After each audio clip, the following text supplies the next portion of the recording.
Donc mes fans là, regardez, il y a la série sur Dajjal, je vous ai déjà en parlé, dans mes autres snaps. Donc Dajjal, pour ceux qui ne savent pas, je vais vous répéter rapidement, je vais essayer de résumer. Donc Dajjal, c'est l'antichrist. Donc le faux messie, le vrai messie c'est Jésus. Et le faux messie c'est Dajjal. Donc son plus grand pouvoir, il est muni d'une très grande puissance en tromperie. Donc sa mission, lui, c'est de tromper les gens. C'est sa mission générale. Voilà. Et sa deuxième mission, c'est de mettre des disquettes aux juifs. En fait, il est là pour mettre des disquettes aux juifs. Je vous explique après le prochain snap. Donc désolé pour le bruit, je suis en train d'avoir mes affaires. Donc la mission à Dajjal, c'est de tromper les gens. Et c'est de tromper aussi les fils d'Israël. Donc Dajjal, il est petit, crapuleux, donc il est borgne, il est aveugle de l'œil droit et il voit de l'œil gauche. Et comme il est aveugle de l'œil droit, son œil droit il est en forme de raisin. Donc là au milieu il y a marqué kéfir, c'est marqué mécréant. Donc voilà, donc Dajjal, en fait il veut faire croire aux fils d'Israël qu'il va restaurer l'âge d'or. Donc en fait il va faire croire à Israël que c'est lui qui va ramener la première puissance mondiale. En fait il fait croire à l'Israël que l'Israël va devenir la première puissance mondiale grâce à lui. Mais en fait, c'est pas vrai, c'est du mytho. Et à la fin, Jésus, il va venir et il va le tuer. T'as capté? Et Jésus, il est pas mort. Tout le monde croit qu'il est crucifié à une croix. C'est juste une illusion que Dieu a donnée. Dieu, il a élevé son corps vers le ciel. Il n'a pas goûté la mort. Parce que quand il va descendre à la fin du monde, c'est lui qui va tuer le faux Messie. Il est pas mort, Jésus, encore. T'as capté? Moi, je vous le dis, moi.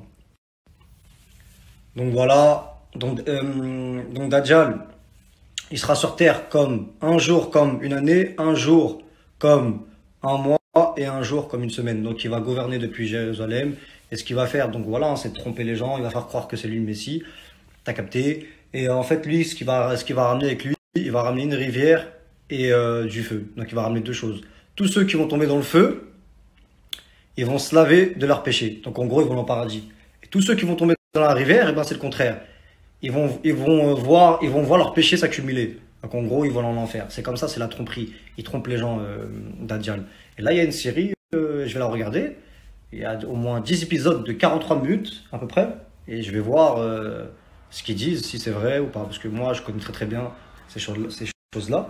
Parce que je suis un musulman. Donc, comme je suis un musulman, c'est normal que je connais ma religion. Comme chacun a sa religion. Donc voilà mes fans, je connais ces choses-là parce que je suis un musulman, comme les chrétiens connaissent la religion, comme les catholiques connaissent leur truc, moi je suis un musulman donc je connais ma religion. C'est important, il faut être cultivé. Voilà. Après, chacun ses croyances. Moi je crois en Dieu, je suis croyant. Et la religion, l'islam, c'est une religion de paix et d'amour. L'islam, c'est la paix et l'amour. Normalement, le plus gros travail en soi-même, c'est de travailler sur soi-même. Donc, en gros, faut respecter les gens, faut pas s'énerver et tout. Je vous dis la vérité, ça, c'est un truc que je peux pas. Moi, je suis trop nerveux, trop impulsif. Quand quelqu'un m'insulte, je suis obligé d'insulter. Donc ça, mon plus gros travail, moi, c'est de travailler sur moi-même. Ça, c'est un truc, c'est plus fort que moi. Donc voilà. Et la religion, c'est une religion de paix et d'amour. Normalement, tu dois respecter les gens. L'islam, c'est ça, tu dois être bien, tranquille, au calme. Mais nous, on est trop nerveux en fait. On est trop nerveux et c'est ça. Donc voilà mes fans.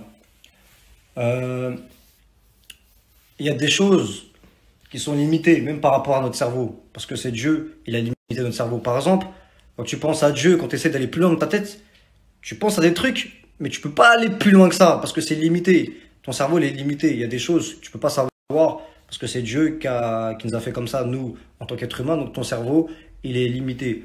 C'est comme, je vais vous donner un exemple, c'est comme dans l'eau. Vous savez que la mer, dans l'eau, l'océan, c'est le royaume du Shaitan. L'océan, la mer, c'est le royaume du Shaitan. C'est comme dans les profondeurs, dans les abysses, tu peux pas y aller, sinon ton corps il explose. C'est limité. Tu peux pas aller tout en bas dans les profondeurs, dans les abysses, tu peux pas. Tu peux pas parce que c'est limité. Bah, c'est pareil. Ton cerveau il est limité aussi. Et ça, parce que c'est Dieu qui a créé tout ça. Mais ça, c'est le monde du Shaitan. C'est pour ça qu'il y a le triangle des Bermudes. T'as capté?